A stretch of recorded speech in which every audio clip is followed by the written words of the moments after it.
Assalamualaikum warahmatullahi wabarakatuh. Alhamdulillahilladzi anzalas sakinata fi qulubil mu'minin liyazdadu imanan ma imanihim walillahi junudus samawati wal ard wa kana Allahu azizan hakim. Allahumma shalli ala sayidina Muhammad wa ala ali sayidina Muhammad. Allahumma rabbi syrahli sadri wa yassirli amri wahlul 'uqdatam min lisani yafqahu qawli. Amin ya rabbal alamin. Pertama-tama marilah kita panjatkan puji dan syukur kehadirat Allah Subhanahu wa taala, yang mana dengan izin Allah Subhanahu wa taala, dengan iradah Allah Subhanahu wa taala, kita masih diberikan kesempatan. Kita masih diberikan umur oleh Allah Subhanahu wa taala. Mudah-mudahan usia kita, sisa-sisa usia kita yang entah tinggal berapa lagi. Mungkin tinggal menghitung hari, mungkin tinggal menghitung minggu, mungkin tinggal berapa bulan lagi atau berapa tahun lagi. Yang jelas mudah-mudahan dengan keberkahan Ramadan ini, mudah-mudahan sisa usia kita diberikan kekuatan oleh Allah Subhanahu wa taala untuk senantiasa selalu meningkatkan ketakwaan kita kepada Allah Subhanahu wa taala. Amin ya rabbal alamin. Salawat dan salam marilah kita curah limpahkan kepada junjungan kita, Nabiyana wa Habibana Muhammad sallallahu alaihi wasallam. Ikhwanul kiram rahimakumullah.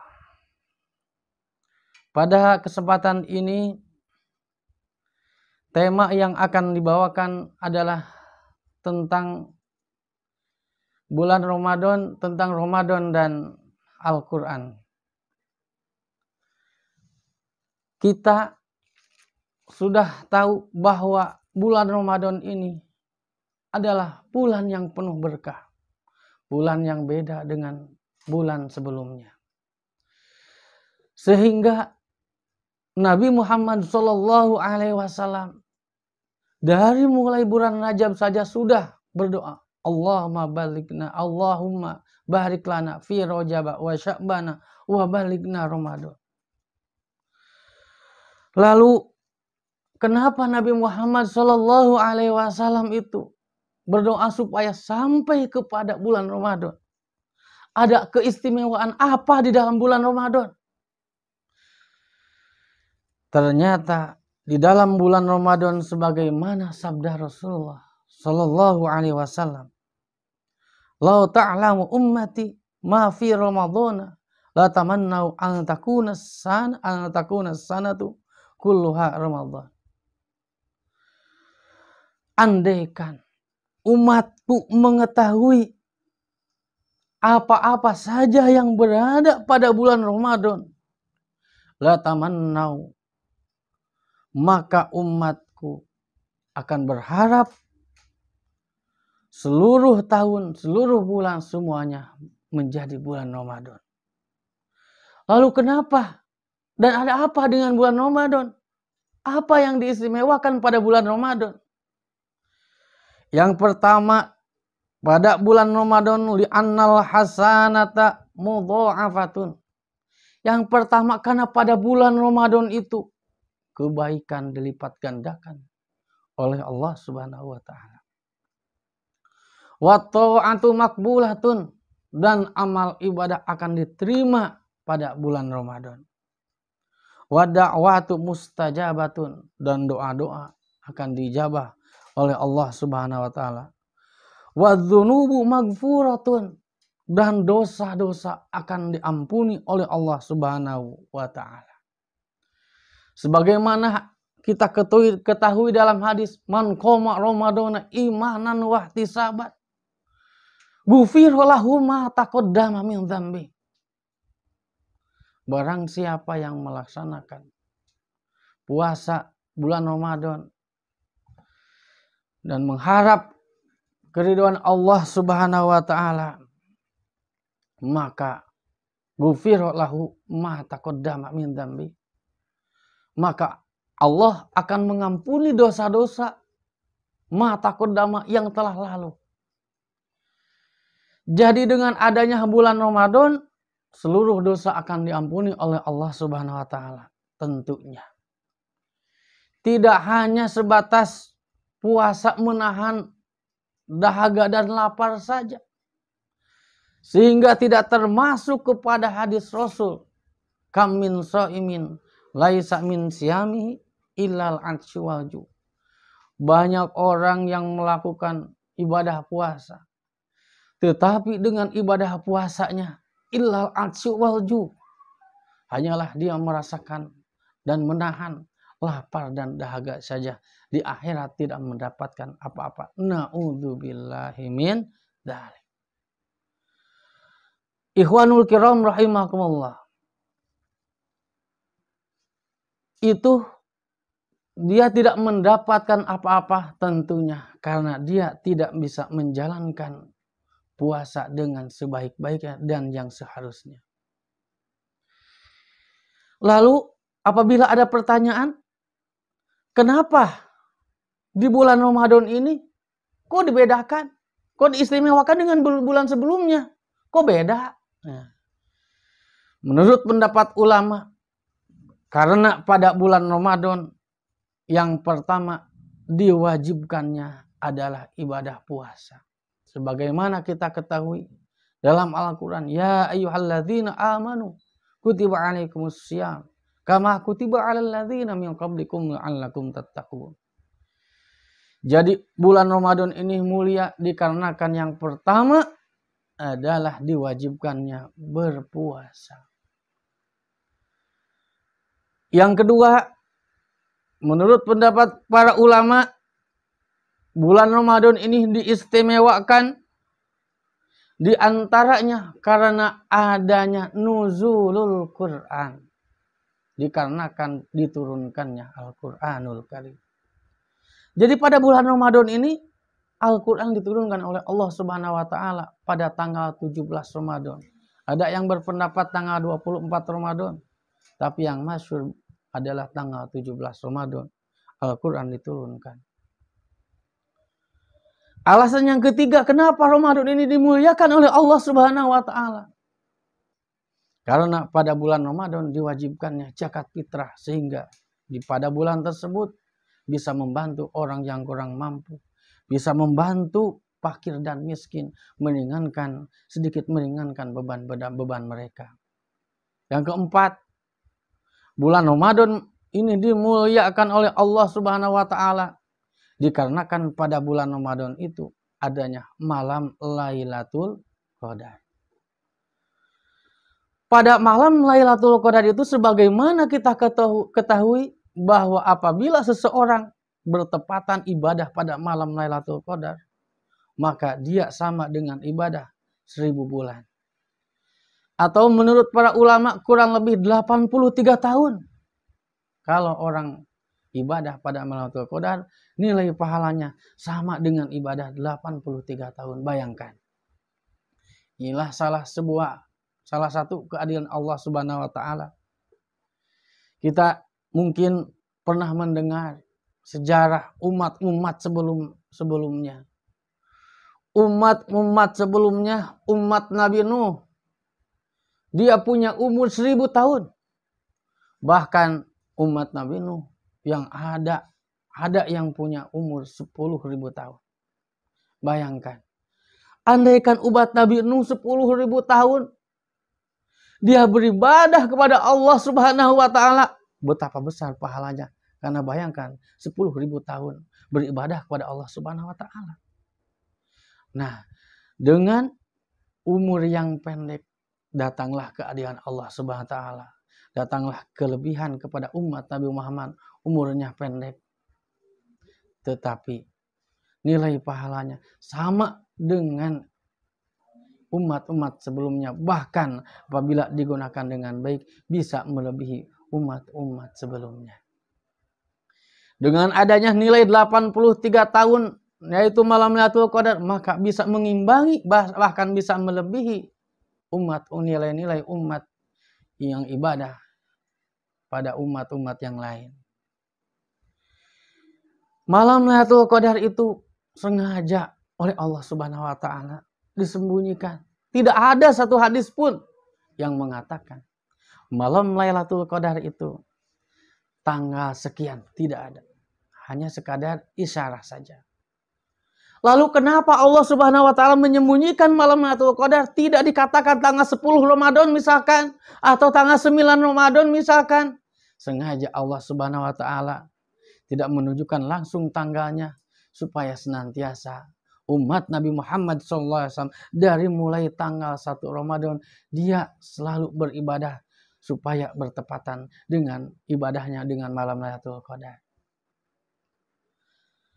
Kalau ternyata kondisi kita tidak kuat karena siangnya banyak aktivitas, tidak kuat kita untuk meraih malam Lailatul Qadar, harus setiap malam capek sekali.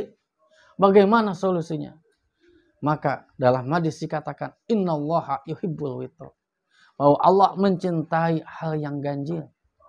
Jadi andai kita tidak bisa ibadah tiap malam, mencari Lailatul Qadar setiap malam, ibadah supaya bertepatan dengan malam Lailatul Qadar tiap malam, maka kita pilih malam-malam yang ganjil.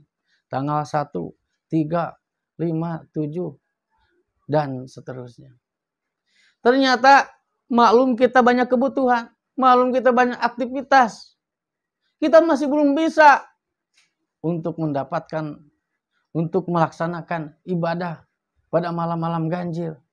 Maka Rasul mengisyaratkan ketika dalam hadis dikatakan bahwa Nabi Muhammad SAW menyingsingkan lengan bajunya, pergi ke masjid. Untuk apa?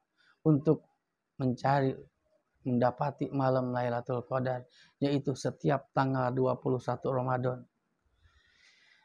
Ternyata tanggal 21 Ramadan sampai tanggal 30 Ramadan masih tetap saja tidak mampu 10 hari. Karena ngantuk, faktor kenyang perut, faktor itulah, faktor inilah, urusan itulah, urusan A sampai Z, masih tidak bisa.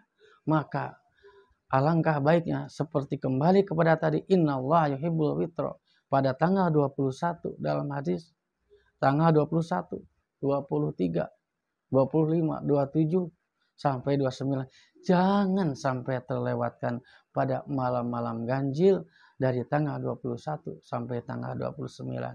Insya Allah pada tanggal 20, jeda tanggal 21 sampai tanggal 29, disitulah terdapat malam Lailatul Qadar yang mana nilai ibadahnya sama dengan ibadah 83 tahun walaupun ibadahnya cuma 1 malam.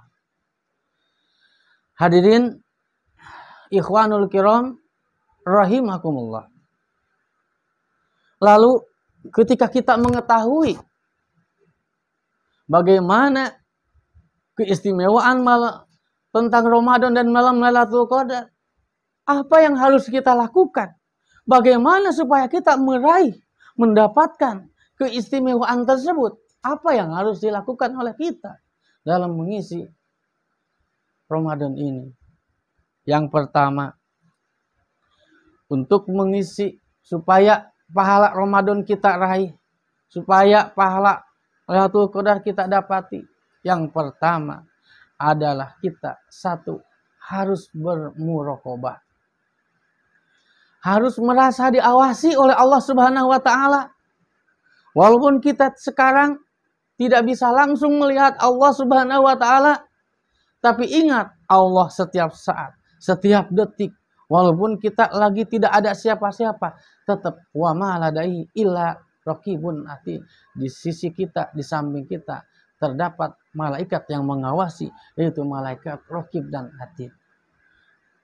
Kalau kita senantiasa merasa diawasi terus, insya Allah kita akan bisa melaksanakan puasa dengan sebaik-baiknya sehingga tercapai ghufira lahu ma taqaddama min dzambi, akan diampuni dosa-dosa sebelumnya. Jadi puasa Ramadan yang akan diampuni dosa sebelumnya oleh Allah, doanya akan diijabah oleh Allah. Kemudian pahalanya pun akan dilipat gandakan oleh Allah Subhanahu wa Ta'ala. Tentunya bagi orang yang puasa tidak hanya menahan lapar dan dahaga, tetapi dia senantiasa selalu merasa diawasi oleh Allah Subhanahu wa Ta'ala, sehingga anggota badannya mulai dari mata sampai ujung kaki, mulai mata, tangan, telinga dan sebagainya selalu merasa diawasi oleh Allah, sehingga akan mendapatkan meraih keistimewaan daripada Ramadan ini. Hadirin ikhwanul kiram rahimakumullah. Yang selanjutnya, untuk mendapatkan malam Lailatul, untuk mendapatkan keistimewaan dan malam Lailatul Qadar ini, maka marilah kita memperbanyak zikir kepada Allah Subhanahu wa Ta'ala. Baik zikir dengan lisan atau dengan hati. Kalau kita capek dengan lisan, mengucapkan subhanallah, astagfirullah, tidak ada salahnya. Kita lanjutkan dengan hati. Setiap saat, setiap detik, isi dengan zikir. Kita tahu waktu yang Allah berikan kepada kita sama jatahnya sehari semalam 24 jam. Di Indonesia 24 jam. Di Amerika 24 jam. Di Gunung Puyuh sama 24 jam. Tapi nanti akan terjadi waktu sama tapi hasil beda. Bagi orang yang senantiasa diberi umur oleh Allah Subhanahu wa Ta'ala, jangankan beribu-ribu tahun, jangankan bertahun-tahun, dia diberi umur 1 jam saja oleh Allah Subhanahu wa Ta'ala, apabila dia diikuti dengan zikir dalam hatinya. Subhanallah, subhanallah, setiap detik jantung, setiap detak jantung terus diikuti zikir dalam hatinya atau dalam lisannya. Bayangkan 1 jam berapa detik kali 10 kebaikan. Maka akan beribu-ribu, berjuta-juta, bermiliar-miliar pada dikasih umur baru 1 jam saja. Apalagi kalau 1 tahun, bayangkan setiap detik kita zikir kali sekian tahun. Setiap saat kita zikir kali 10 tahun misalkan. Berapa banyak pahala yang akan kita dapati. Hanya orang beruntunglah, hanya orang yang punya kemauanlah yang akan beruntung. Wal 'asri innal insana lafi khusrin illal ladzina amanu wa 'amilus shalihat. Hanya orang yang berimanlah yang akan beruntung dan senantiasa melaksanakan amal baik. Kenapa di situ diawali dengan kata-kata iman? Wal 'asri innal insana. Di situ demi masa semua orang akan merasakan rugi. Illalladzina, kecuali orang yang beriman. Karena orang yang beriman itu dia mengetahui dirinya, dia mengetahui Tuhannya, dia mengetahui tugasnya, dia mengetahui penciptaan Allah ke alam dunia ini. Bukan hidup ini bukan untuk mencari makan semata-mata, untuk mencari keridhaan Allah, mencari pahala, bekal untuk nanti di akhirat nanti. Setiap saat, setiap detik, setiap menit, setiap jam bagi orang yang beriman, insya Allah akan menjadi ladang pahala apabila dia melakukan kebaikan, terutama disertai dengan zikir. Berapa juta, berapa miliar kebaikan kalau kita senantiasa mendawamkan zikir, baik zikir dengan lisan maupun dengan hati kita. Yang ketiga, untuk mengisi Ramadan ini, yang ketiga adalah tentunya dengan memperbanyak ibadah dengan cara zikir, membaca Al-Quran. Ala bidzikrillahi tatmainnul qulub. Ketahuilah, dengan zikir hati akan merasa tenang. Lalu di dalam hadis dikatakan an Aisyah radhiyallahu anha anna Nabiy sallallahu alaihi wasallam qiraatul Qur'an fi sholati afdalu min qiraatil Qur'an fi ghairi sholat wa qiraatul Qur'ani fi ghairi sholat afdalu minat tasbih. Ini yang harus digarisbawahi. Jadi sebaik-baiknya zikir menurut hadis wa qiraatul Qur'ani fi ghairi salat afdalu minat tasbih wa takbir wa tasbih. Jadi zikir membaca Al-Qur'an lebih afdal daripada membaca tasbih. Jadi alangkah tepatnya ketika bulan Ramadan ini kita zikirnya tidak hanya dengan tasbih tetapi diperbanyak membaca Al-Qur'an. Kenapa? Karena zikir dengan Al-Qur'an itu adalah zikir yang paling afdal di sisi Allah Subhanahu wa taala. Al-Qur'an adalah kalamullah. Tentunya kalau kita membaca Quran seolah-olah kita seperti lagi bercakap-cakap dengan Allah Subhanahu wa taala. Kita lagi berhadapan dengan Allah Subhanahu wa taala. Hadirin Ikhwanul Kiram rahimakumullah. Dalam hadis lain dikatakan Ali bin Mas'ud radhiyallahu anhu qala Rasulullah sallallahu alaihi wasallam inna hadil qulub tasda'u kama yasda'ul hadidu idza asabahul mau qila ya Rasulullah wa ma jila'uha qala kasratu dzikril maut wa tilawatul Qur'an. Membaca Al-Qur'an ini dikatakan ibarat seperti besi yang terkena air. Bayangkan, bila besi terkena air, maka besi tersebut akan karatan.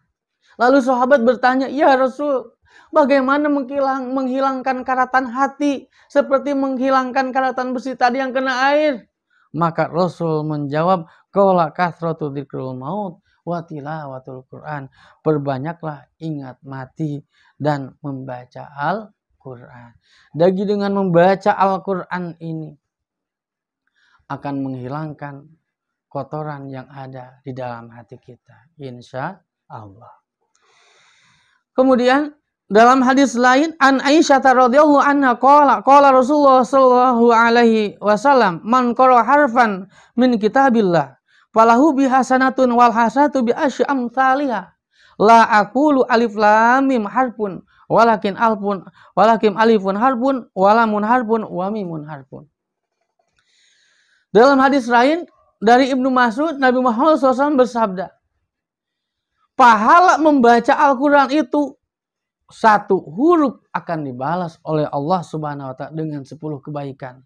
Seperti halnya alif lam mim. Alif lam mim itu bukan 10 kebaikan, tapi alif lam mim sudah 3 huruf, sudah 30 kebaikan. Bayangkan, jika di bulan Ramadan ini kita membaca 3 huruf saja sudah 30 kebaikan. Itu pada bulan biasa. Sedangkan pada bulan Ramadan 1 akan dibalas dengan 100 kebaikan. 1 huruf akan dibalas dengan 100 kebaikan. Bahkan dalam hadis lain pada bulan Ramadan ini, wa ana ajzi bih, Allah lah yang tahu pahalanya di bulan Ramadan ini. Tidak ada satupun orang yang tahu saking besarnya pahala ibadah pada bulan Ramadan ini. Kalau 1 huruf saja dibalas dengan 100 kebaikan, bayangkan. Kalau dari awal Ramadan kita bisa menghotamkan Al-Quran sampai akhir Ramadan, berapa huruf yang kita baca kali 100 kebaikan. Subhanallah, betapa banyak kebaikan kita. Tentunya apabila kita membaca Al-Quran didasari dengan niat yang ikhlas. Bagaimana kalau ternyata belum lancar baca Al-Quran? Bagaimana ini pertanyaannya? Dalam hadis dikatakan, walladzi yaqra'ul Qur'an wa yata'tahu fi wa huwa aisyakun lahu ajrani. Inilah keadilan Allah Subhanahu wa taala. Bagi yang belum lancar membaca, dia memaksakan diri untuk terus membaca dan belajar, insya Allah dia akan mendapatkan 2 pahala. Yang pertama, pahala pertama dari kesabarannya susah untuk membaca Al-Quran. Yang kedua, dia dari pahala membaca Al-Quran. Ketika kita membaca Al-Quran, alangkah baiknya bukan hanya sebatas Al-Quran yang kita dibaca Al-Quran itu, tetapi sekaligus kita menghafalkannya. Sebab orang yang menghafalkan Al-Quran, Allah Subhanahu wa taala akan memberikan derajat yang paling tinggi di sisi Allah Subhanahu wa taala.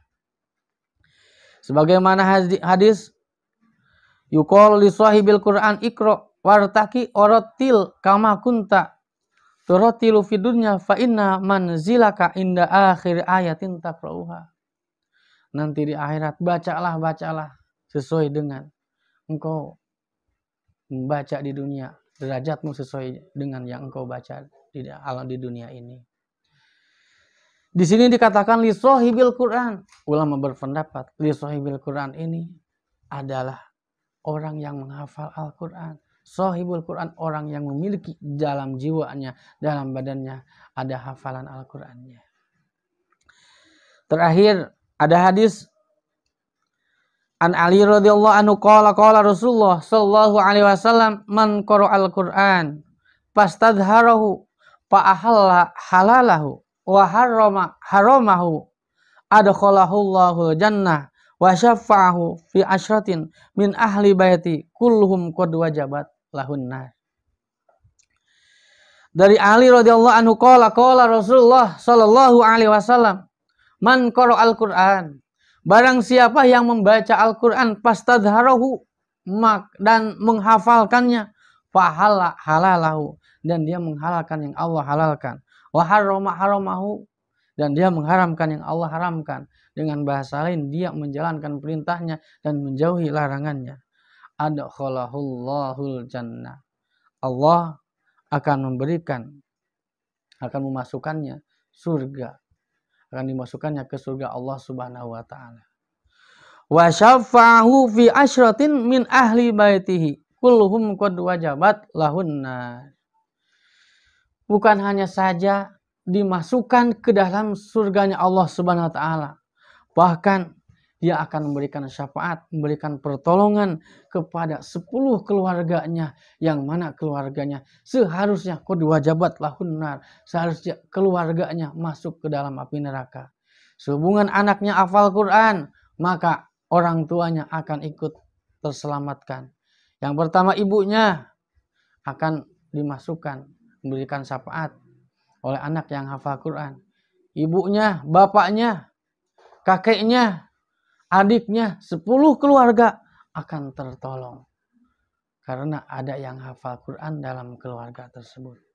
Ikhwanul kiram, marilah mulai saat ini, alangkah indahnya, alangkah baiknya kita di dunia ini hanya sementara.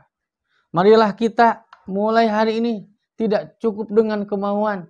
Marilah kita niatkan. Niat yang kuat mulai hari ini. Marilah kita alihkan waktu kita untuk membaca Al-Quran. Zaman sekarang tidak di mana kita sering melihat orang lebih banyak membaca WA daripada membaca Al-Quran. Orang lebih banyak membaca Facebook daripada membaca Al-Quran. Orang lebih banyak melihat HP daripada melihat Al-Quran.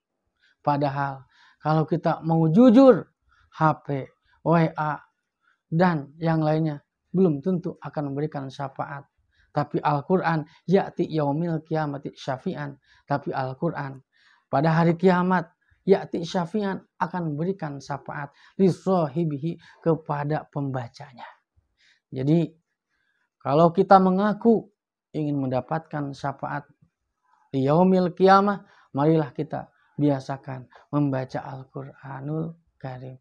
Jangan sampai kita teledor, kita lebih banyak membaca WA, membaca HP daripada membaca Al-Quran. Ingat, Al-Quran akan memberikan syafaat dan HP itu tidak akan memberikan apa-apa. Ayo kita rubah paradigma pola pikir kita menjadi lebih baik, sehingga setiap saat, setiap waktu kita senantiasa tidak jauh dengan Al-Quranul Karim. Itu saja mungkin yang bisa disampaikan. Mudah-mudahan apa yang disampaikan memberikan manfaat, khususnya kepada saya yang bicaranya. Mudah-mudahan diberikan hidayah dan taufik umumnya kepada kita semua. Amin ya rabbil alamin. Billahi taufiq wal hidayah wal afu minkum. Wassalamualaikum warahmatullahi wabarakatuh.